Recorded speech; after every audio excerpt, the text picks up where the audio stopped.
happen in the earlier Middle Bronze Age. It seemed only logical to begin by looking at the key site of Jericho, the first city the Israelites are said to have destroyed. And we know exactly where that was. Major archaeological excavations at Jericho began with a German team in the early 1900s led by Ernst Salomon.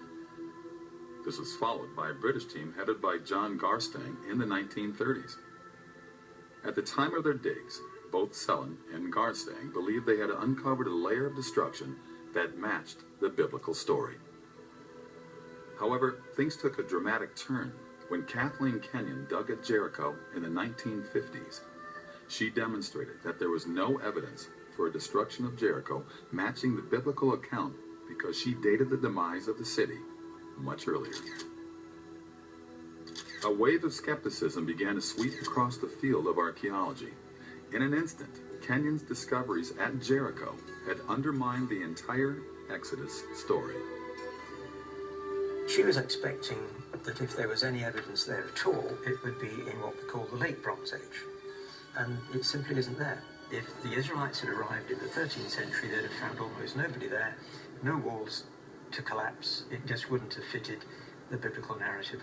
So her excavations helped to compound this very negative view that was developing, not just from Jericho, but from other sites as well. Is there a time when Jericho was destroyed, where the walls fell down or it was burned? I don't think so. I don't think that we have evidence, this kind of evidence in the case of Jericho, and I don't think that we can really look for this evidence. We are very much past this phase of archaeological research. But David Roll sees things differently. If people are telling us that there was no Jericho at the time that Joshua conquered the Promised Land, and therefore Joshua is a piece of fiction, and therefore the conquest is a piece of fiction, and then probably Exodus is a piece of fiction as well. If that's the case, why don't we ask the simple question, well, when was Jericho around? When was Jericho destroyed? And start from that point of view. The conquest began with the Israelites crossing the Jordan River. Joshua sent men to spy out the massively walled city of Jericho, and there they met a harlot named Rahab, who reported that all in the land had heard what God had done for the Israelites, and they were terrified. Rahab hid the spies and aided their escape to the mountains. What evidence do you see matching the conquest of Jericho? First of all, we're told that Jericho was fortified. When the archaeologists dug the city, particularly Kathleen Kenyon, when she did her work in the 50s, discovered that the tell that the city's built on was surrounded by a great earthen rampart. Excavators found that Jericho was protected by a brilliant defensive system. At its base was a stone retaining wall more than 15 feet high, with a defensive extension wall of mud bricks rising higher still. Beyond this was the rampart, a steep slope covered with a slick surface of white plaster, where attackers would have been exposed to arrows and sling stones from above. At the top of this rampart was the main city wall, also made of mud brick, this one more than 25 feet high and 10 feet thick.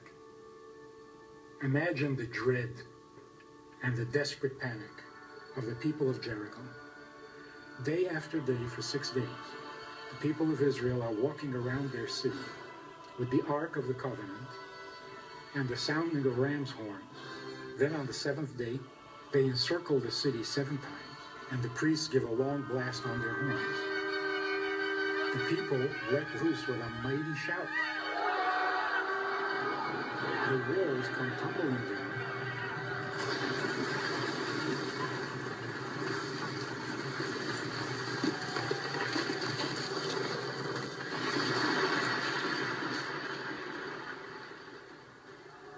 Allowing the Israelites to climb up into the city, taking it and commencing the conquering of the land of Israel. Well, when the city met its end, these mud brick walls collapsed, and they actually fell down to the base of the stone retaining wall. Kenyon describes it very clearly. and in detail in her excavation report. And then we're told they set the city on fire. And that's exactly what we find. Jericho was massively destroyed by fire. Kenyon said it was very clear that within the city, the walls of the buildings had fallen as well. And she says that the walls fell before the fire. And so we have the sequence that we read in the Bible. First, the fallen walls, and then the city being set on fire by the Israelites. Excavations at the site uncovered clear evidence for a massive destruction by fire, with a very thick burn layer of extremely high temperatures. This caused Kenyon to attribute the burning to an enemy attack and not fires that would result solely from an earthquake. She claimed that the city was destroyed around 1550 BC by the Egyptians. Well, there's absolutely no evidence that the Egyptians were ever in the Jordan Valley at this time period. So because Kenyon dated the destruction of Jericho 150 years before the Israelites were supposed to be there, she made no connection between the destruction and the biblical account. But once again, this date fits the earlier pattern I've been seeing. Within the city, a very unique discovery was made. Both Garstang and Kenyon found in the houses that they excavated many jars full of grain that were stored